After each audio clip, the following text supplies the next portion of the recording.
රවිමහත අපි දන්නවා මේ සමාජ මහතේ මේ සමාජ මාධ්‍යයේම හැම වෙලෙම මේ සංසරණ වෙනවා මේ එන්නත් කරන්නේ පිළිබඳව මේ වැරදි ක්‍රමවේද නැත්තම් මේ වැරදි දේවල් කරලා මේ ලිපි ලේඛන ලිඛිත දැනුම් දීම් මෙහෙම සංසරණ වෙනවා. මොකද්ද මේ தත්ත්වය ඇත්තටම? ඔව් පැහැදිලිවම අපිත් දැක්කා මෙහෙම සමාජ මාධ්‍යයේ මෙහෙම සංසරණ වෙන ලිපි ප්‍රමාණයක් ගැන. ඒ වගේම විශේෂ තොරතුරු ඒවායේ අඩංගු වෙනවා. නමුත් මේ තොරතුරු අපිට විශේෂ නැත්තේ අපි මේ කාරණාව දිගින් දිගටම සෞඛ්‍ය අමාත්‍යාංශයට කියලා ජනාධිපතිවරයාට ලිඛිතව දන්වලා තියෙන නිසා ඒ වුණාට අපිට පේන විදිහට ඒ පිළිබඳව ලොකු අවධානයක් රටේ ඇති වෙලා නැහැ. ජනාධිපතිවරයා වුණත් සෞඛ්‍ය අමාත්‍යාංශය වුණත් ඒ පිළිබඳව ලොකු හොයා බැලීමක් කරන්නේ නැති තත්වයකටපත් වෙලා තියෙනවා. ඒ නිසා අපිට සැකයක් තියෙනවා මේ වෙලාවේ එන්නත මේ වෙනකොට කිසියම් පාර්ශවයක වෙළඳ අධිකාරියකට යටත් වෙලාද? එහෙම නැත්නම් කොමිස් එකක් ලබා ගැනීම සඳහා රටේ එන්නත් කරණය අනිත් පැත්තට හැරවිලා තියෙනවද? මොකද අපි මෙහෙම කියන්නේ අපි දැක්කා දිගින් දිගටම ඖෂධ නීතිගත සංස්ථාව ඒ වගේම ලංකාවේ ඖෂධ පිළිබඳව ක්‍රියා කරන අමාත්‍යාංශය ඒකේ ඉන්න ප්‍රධානීන් කිව්වේ දිගින් දිගටම රාජ්‍ය ඖෂධ නීතිගත සංස්ථාව මැදිහත් වෙලා ලංකාවට ස්පුට්නික් 5 එන්නත ගේනවා කියලා. ඒකට කොයි විදිහටද ගිවිසුම් ගත වෙන්නේ කියලාත් කිව්වා. මොන ප්‍රමාණවලින් මොන කාලවලදී එන්නේ කියලාත් කිව්වා. ඒක දේශීය නියෝජිතයා විදිහට ලංකාවේ රාජ්‍ය ඖෂධ නීතිගත සංස්ථාව තමයි ක්‍රියා කරන්න කියලාත් කිව්වා. එතකොට දැන් රාජ්‍ය ඖෂධ නීතිගත සංස්ථාව කියන්නේ රජය, රට, අපේ රට.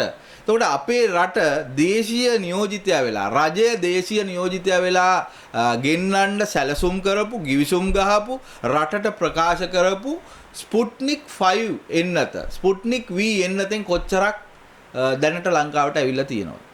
අපි දන්න තරමින් 65000 කොහොම වුණත් ලක්ෂයකට අඩු ප්‍රමාණයක්. එතකොට අපිට පෙනිච්ච විදිහට හොඳ සැලසුමක් හදාගෙන සිටියා රජයේ පාර්ශවයෙන් ඖෂධ නීතිගත සංස්ථාව හරහා ඖෂධ නීතිගත සංස්ථාවම රුසියාව සමග එකතු වෙලා රටට අවශ්‍ය එන්නත් ගෙන්වීම සඳහා. නමුත් අද වෙනකොට එන්නත් ගෙනල්ලා තියෙන්නේ 65000යි ස්පුට්නික් V එන්නතෙන්. ඒ අතරතුර තමයි කතා බහක් ඇති වෙන්නේ බංග්ලාදේශය රුපියල් ඩොලර් 10ට ගන්න එන්නත චීන වැක්සීනය සිනෝෆාම් වැක්සීනය ලංකාවට ඩොලර් 15ට ගේනවා කියලා. දැන් මේ ගැන අපි අහපු ප්‍රශ්න වලට තාම හොඳ උත්තරයක් දුන්නේ නැහැ. විවිධ කතා කිව්වට අදටත් අපිට වාර්තා වෙනවා බංග්ලාදේශය වගේ අපිට වඩා නොදියුණු රටවල් ගන්න මිලටවත් එන්නත ගැනීම සඳහා අර කියන කේවල් කිරීමේ වෙළඳ බලයක් ලංකාවට නැති විත්තිය. හැබැයි අපි ලංකාව කියන්නේ චීනේ යාළුවෙක්, චීනය අපිට සලකනවා. සමහරු කියනවා අපි චීන කොලනියක්, සමහරු කියනවා ලංකාවේ වැඩිපුර ඉන්නේ චීන ජාතිකයෝ තව අවුරුදු 2-3කින්. හැබැයි මේ ඔක්කොමත් වෙලා අපිට චීනයේ එන්නත ගේනකොට අපිට කේවල් කිරීමේ බලයක් නැහැ බංග්ලාදේශයට තරම්වත්. බංග්ලාදේශය කියන්නේ ලංකාවට වඩා ගොඩක් පහළ සිටින රටක් විදිහට තමයි සැලකෙන්නේ.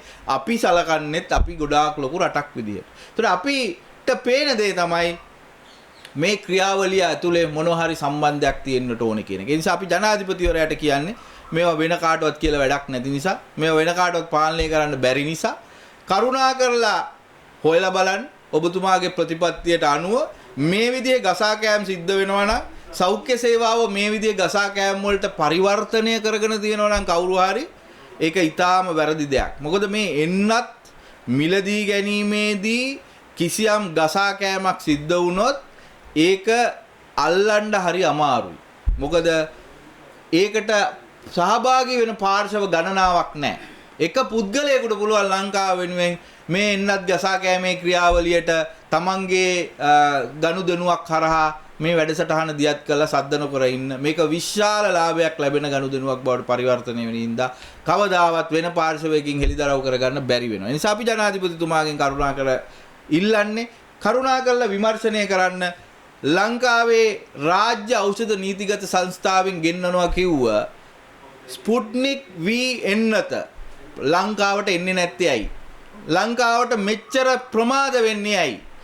ලංකාවේ රජයේ ආයතනයක් දේශීය නියෝජිතයා විදිහට කරන ගනුදෙනුව ඇයි මෙච්චර ප්‍රමාද? අපි දන්නවා ලෝක සෞඛ්‍ය සංවිධානය අනුමත කරන්නත් ඉස්සල්ලා ලංකාවේ ඖෂධ නියාමන අධිකාරිය මේ ස්පුට්නික් V එන්නත අනුමත කරා. ලංකාවේ නිෂ්පාදනය කරනවා කියලාත් කිව්වා.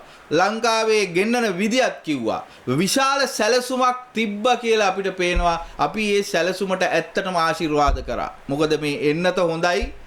මේ එන්නත ලෝකෙ පිළිගන්නවා. මේ එන්නත ගේන රට හොඳයි. එතකොට මේ එන්නත රජයේ ආයතනයක් විදියට තමයි ගෙන්නන්නේ. එතකොට අතරමැදියන්ගේ ගසා කෑම් සිද්ධ වෙන්න තියෙන හැකියාව අඩුයි. එන්නතට විවිධ තරව්කාරෝ වෙන්න තියෙන හැකියාව අඩුයි.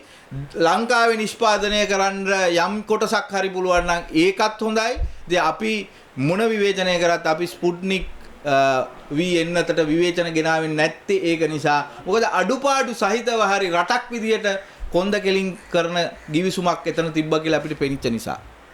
නමුත් අපිට පේන්නේ අදටත් මේ ස්පුට්නික් V එන්නතට තියෙන කේතගේ අපලේ අර අද නෙවෙයි හෙට තාම 65000ක්වත් ගේන්න බැරි වෙලා තියෙනවා. එතකොට රටේ රාජ්‍ය ඖෂධ නීතිගත සංස්ථාව එච්චර ෆේල්ද?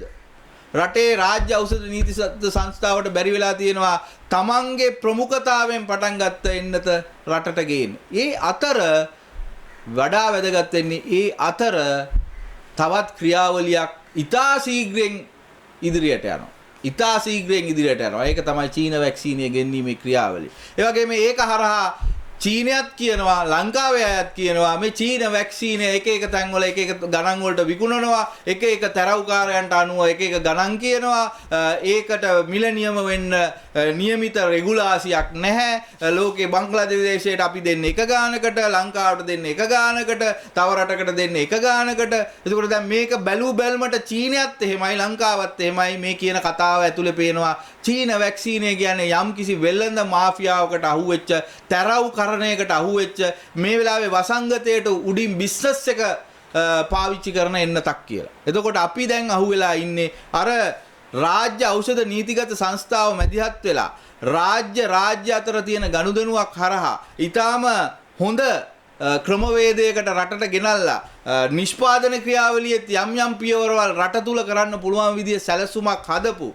ඖෂධ නීතිගත සංස්ථාව යම් දර්ශනයක් පෙන්නපු ඒ එන්නත නවත්තලා තමයි අපිට පේන විදිහට දැන් මේ චීන වැක්සීනිය රට පුරා දුවන්නේ. ඒ නිසා අපි ජනාධිපතිවරයාගෙන් කියනවා මේ ඖෂධ නීතිගත සංස්ථාව ගෙන්නන්න හදපු ස්පුට්නික් V එන්නත ලංකාවට එන්නේ නැත්තේ ඇයි? ඒක එන එක ප්‍රමාද වෙන්නේ ඇයි? ඒක සම්බන්ධයෙන් ඉදිරිපත් කරපු සැලසුම් මේ වෙලාවේ අඩපණ වෙලා තියෙන්නේ ඇයි? ඒ එක්කම අපි තරව්කරණයේ පිටිපස්සෙන් ඉඳන් ලෝකයේ නොදියුණු රටවල් වලටත් වඩා වැඩි ගානකට ගන්න චීන වැක්සීනය එන්නේ ඇයි? මේ මාජින් එක කවුරු හරි ගන්නවද අරගෙන මේ ක්‍රියාවලියට දායක වෙනවද? එහෙම නැත්නම් මේ රාජ්‍ය ඖෂධ නීතිගත සංස්ථාවේ එන්නත ගේන්න එකඟ වෙච්ච එක්කෙනාම චීන වැක්සීනයෙන් ලැබෙන ලාභය නිසා ඒක අකර්මණ්‍ය කරලා තියනවද කියන එක හොයලා බලන්න. ඒක පිළිබඳව විමර්ශනයක් කරන්න. මොකද මේ පිළිබඳව ලෝකේ පුරා මේ වෙනකොට ලියකියවිලි යනවා නීතිමය විවාද යනවා. ඒක අපේ රටටත් හොඳ නෑ. ඒවා නිවැරදිද නැද්ද කියලා කියන්න අපිටත් බෑ. මොකද ඒ නීතිමය ලියවිලි වල තියෙන කාරණාවනුයි අපිට නිරීක්ෂණය වෙන කාරණාවනුයි අතර විශාල සමානකමක් තියෙනවා. අපි ලෑස්ති ඒ ලියවිලිත් ජනාධිපතිවරයාට එවන්න. අපි ලෑස්ති ඒවා සෞඛ්‍ය අමාත්‍යාංශයට එවන්න. කරුණාකරලා මේවා සමාජ ජාලාවල තියෙන නිකම්ම නිකන් ලියවිලි විදියට විසි කරන්න එපා. මොකද මේවා කොහෙන් හරි එළියට එන්නේ අපිට අවශ්‍ය තොරතුරු ගන්න නම් අපි ඒ තොරතුරුත් එක්ක වැඩ කරන්න ඕනේ. මොකද මේ රටේ මිනිස්සුන්ට මේ වසංගතය පාලනය කරලා දෙන්න අපිට අවසාන වශයෙන් ඉතුරු වෙන්නේ එන්නත. මේ එන්නත ව්‍යාපාරිකයන්ගේ අතකොළුවක් බවට පරිවර්තනය කරන්නත් එපා. රාජ්‍ය සේවාව ඇතුලේ ඉන්න සමහර මාෆියාකාරයන්ගේ අතකොළුවක් වෙන්න ඉඩ දෙන්නත් එපා. ඒකට විශේෂ වගකීමක් රටේ ජනාධිපතිවරයාට සහ මේ කොවිඩ් කාර්ය සාධන බලකායට තියෙනවා කියලාත් අපි මතක් කරනවා.